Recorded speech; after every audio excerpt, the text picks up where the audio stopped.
अस्सलाम वालेकुम hidden fact के दोस्तों, आज की वीडियो में खुश आमदीद। यकीनन कोई भी ऐसी ईजाद अपने बनाने वाले का सर फ़ख्र से बुलंद करने का बायस बनती है, जो ना सिर्फ दुनिया में तहलका मचा दे बल्कि लोगों के लिए आसानियाँ पैदा करे और इनके काम आए।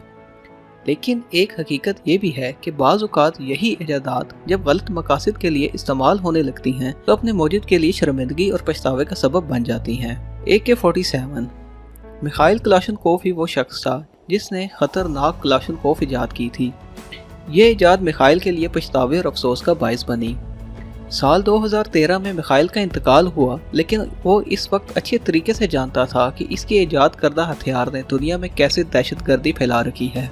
आखिरी सालों में मिखाइल ने एक दुख भरा खत रूसी चर्च के सरबराह को लिखा और इसमें कई सवाल पूछे जो इसके दिमाग पर बोझ बने हुए थे। मिखाइल जानना चाहता था कि क्या इस वजह से इसे भी खुदा मुजरिम करार देगा कि इसकी इजाद की वजह से लाखों लोग मौत का शिकार बने। रॉबर्ट को एटम बम का बाप या फादर कहा जाता है। ये जंग अजीम दोहिम के दौरान लैब के डायरेक्टर के ओहदे पर फाइल से लाखों लोग मर रहे थे। इस वक्त उन्होंने एटम बम इजाद किया, जिसके बारे में रॉबर्ट और इसकी रिसर्च टीम का ख्याल था कि ये इजाद इनके मुल्क के शहरियों को महफूज बनाएगी, महफूज दुनिया का क़याम अमल में आएगा। ताहम जब उन्होंने जापान पर होने वाले एटम बम के हमले में लाखों अमवात और बड़े पैमाने पर तबाही देखी तो इन्हें इंतहाई अफसोस और दुख हुआ। उन्होंने अपने आखिरी सालों में इस बात का खुलकर इजहार किया कि बड़े पैमाने पर तबाही फैलाने वाले इस हथियार की तख्लीक मेरी बहुत बड़ी गलती थी। बिलाशुबा अमेरिका ने यह जंग जीत ली, लेकिन एक ज़ालिमाना तरीके से। कामरान लोहमान ये भी FBI में सर्विस करने वाला एक एजेंट था और एक मौजिद भी था। इसे भी अपनी इजाद पर पछतावे का सामना करना पड़ा। कामरान ने एक ऐसा स्प्रे बनाया जिसे लोग पेपर स्प्रे के नाम से जानती है। इस स्प्रे के जरिए हमला आवरों या डकैती की नीयत से घेरने वाले अफराद को काबू किया जाता था।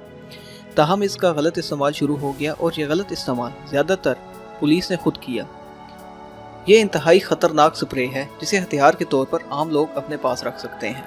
अल्फ्रेड नोबल की ज़िंदगी इंतहाई दिलचस्प थी। ये एक सनतकार और इंजीनियर था। 1807 में अल्फ्रेड ऐसा तरीका तलाश कर रहा था जिनकी मदद से एक मुतासिर कुन धमाका किया जा सके, और इसी तलाश के नतीजे में अल्फ्रेड नाइट्रोग्लिसरीन और सिलिका की आमेज़श करके डायनामाइट दरियाफ्त करने में कामयाब हो गया। हम जब अल्फ्रेड ने अपनी इस तख्लीक का गलत इस्तेमाल होते देखा तो इसे इंतहाई अफसोस और दुख हुआ।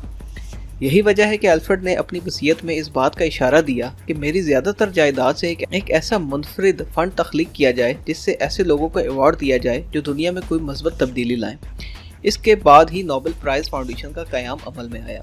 ये कुछ ऐसी इजादात थीं जिनको बनाने वालों को ज़िंदगी में अपनी शर्मिंदगी का सामना करना पड़ा। उम्मीद करता हूँ कि आपको ये वीडियो पसंद आई होगी। अपना ख्याल रखिएगा। अल्लाह हाफिज़।